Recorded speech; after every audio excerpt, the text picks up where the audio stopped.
we are going to manage that at organizational level, there are critical success factors there. There must be visible organizational and management commitment in dealing. It must be visible. That means it goes beyond just the policy. Number two, there must be worker participation. Number three, the communication and consultation. There must be organizational communication and consultation regarding the risk management process. Those are the key success factors. What can we do at organizational level where we have the mental or cognitive demands being a psychosocial risk factor? Create an environment in which workers feel comfortable raising concerns. Our experience has shown that it's very, very difficult for employees to be comfortable raising concerns. So what we have done in our trainings is to then say, no, if we're going to focus on supervisors, let them be supervisors, because if we have a manager in there, they are not comfortable raising concerns.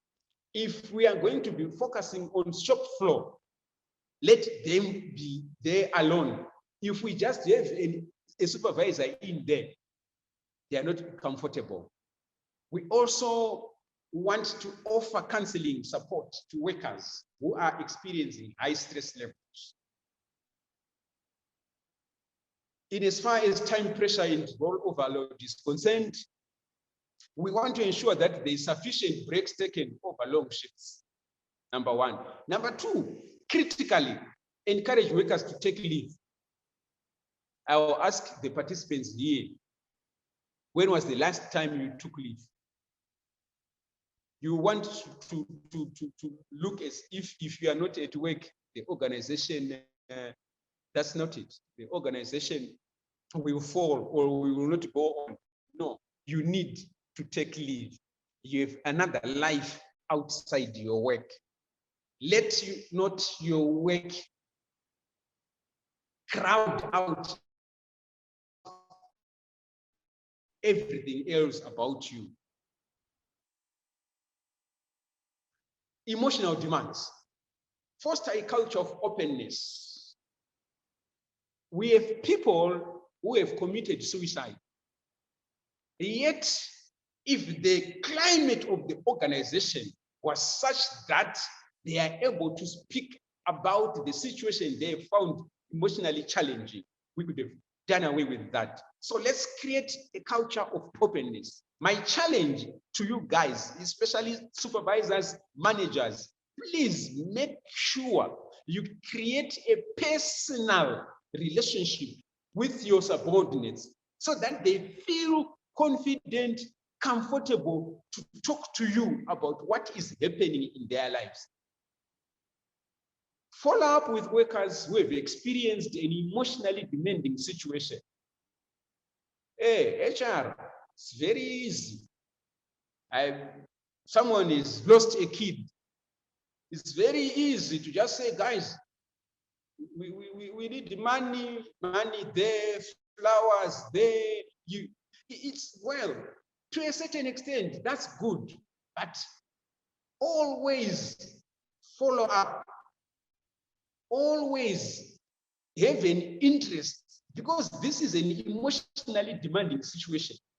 Let's not feel that because we've provided physically, we are done away with it. No, it's important, again, to build capacity of workers to manage conflict and deal with aggressive behaviors. Here is either the behavior of the fellow employee, the behavior of the customers, the behavior of the supervisors. We also need the workers to manage that conflict. And one way of managing conflict is to know the person you are dealing with, is to know the person beyond the name, beyond the title. The physical demands. Let's take regular breaks from physically demanding work. Let's ensure the tools are in order. Let's ensure that we also have shifts in rosters that are scheduled in a way to allow workers enough adequate time for rest and sleep. Because without rest and sleep, there is no psychological health. Challenging work hours or shift work, provide clear guidelines, promote work-life balance, promote work-life balance. Low job control, consult with workers about change, increase the delegation of work tasks, and provide workers with more input into how work is undertaken. Yeah, aspect of delegation, key.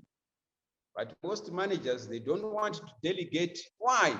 Because they feel if I delegate, the junior will do it in a way better than I have done. And so they feel they are threatened. And then they compete unnecessarily. Let us increase delegation. In terms of poor support, let's demonstrate genuine care. Genuine care. Let's ensure that supervisors step in and help with work tasks during difficult or busy times. Yes, you are a manager, but there are certain times when things are, when it's very busy. You lose nothing by going down, join the people who work. They actually feel you are part of them, rather than just being saying, okay, you guys work, you did not meet the targets, yet you're busy using company Wi-Fi, doing all those other things. Help them, right? Ask workers for ideas. I like that one. I like that one. Ask workers for ideas.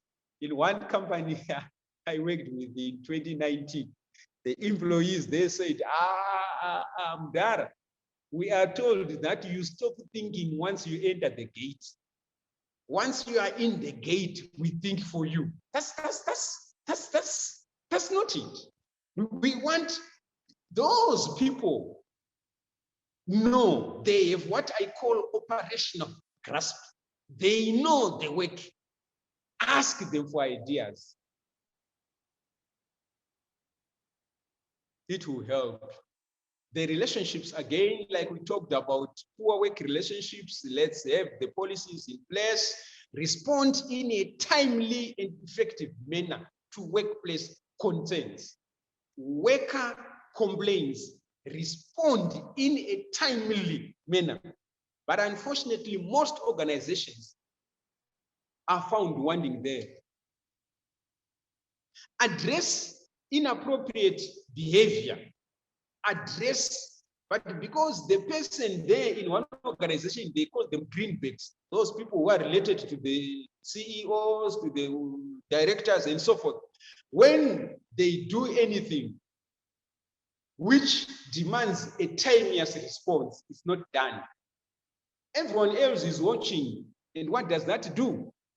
Demoralizes those people. They lose trust in the whole organization, and the next thing is they voluntarily move away. Important, role clarity. What must we do? Encourage workers to speak up if they don't understand their roles and work tasks. We can only do that when you have an open communication system. That's why I say the communication, the relationships, those are the key in terms of managing psychosocial hazards. Provide opportunities for continuous improvement.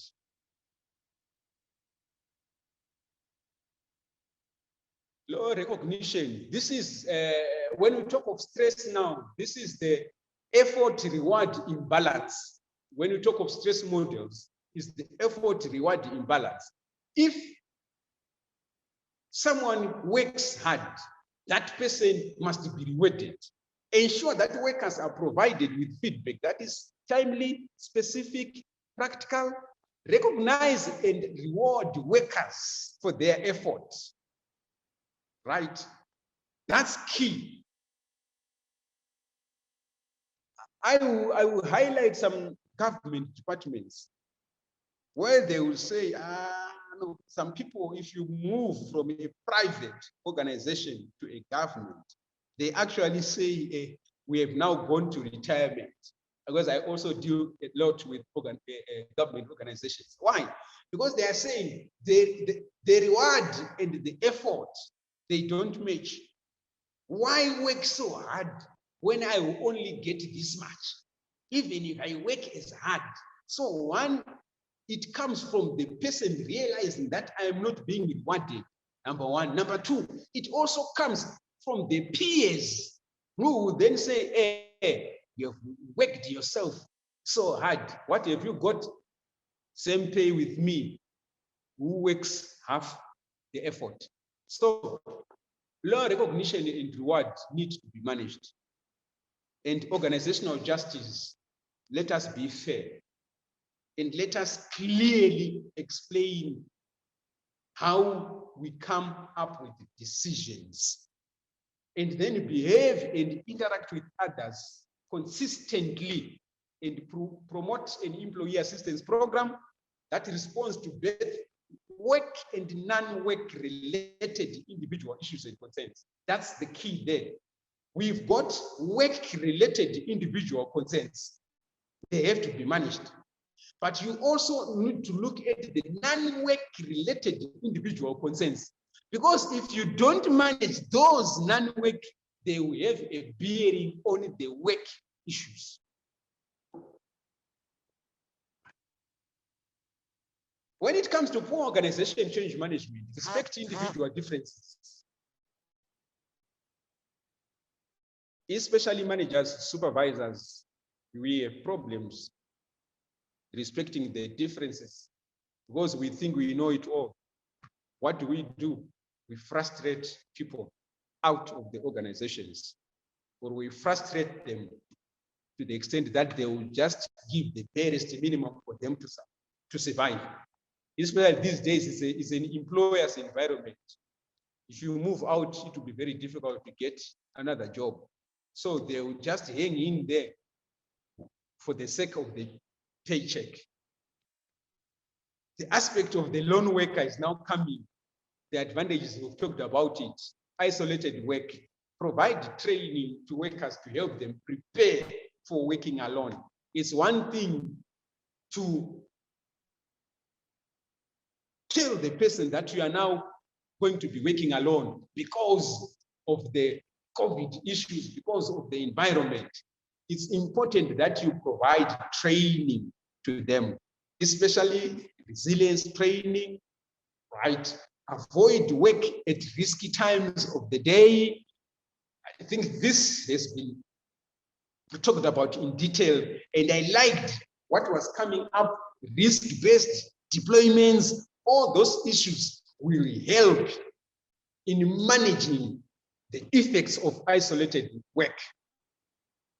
Violent or traumatic events, there's need for counseling and support services. Actually, next week, we'll be going to a certain organization where a traumatic event happened, and they realized that there's need for the surviving employees to get the counseling and support services.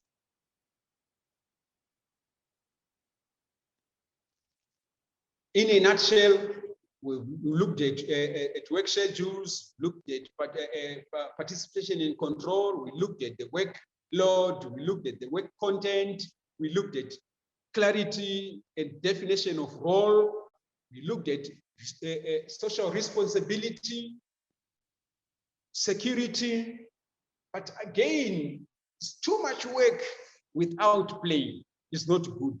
So there is need for organizations to really look at aspects to do with leisure time.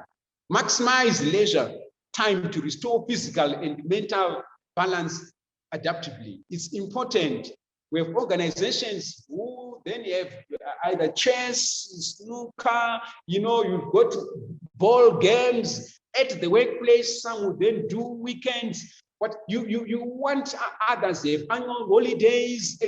it's important for people to actually relax so that you re-energize.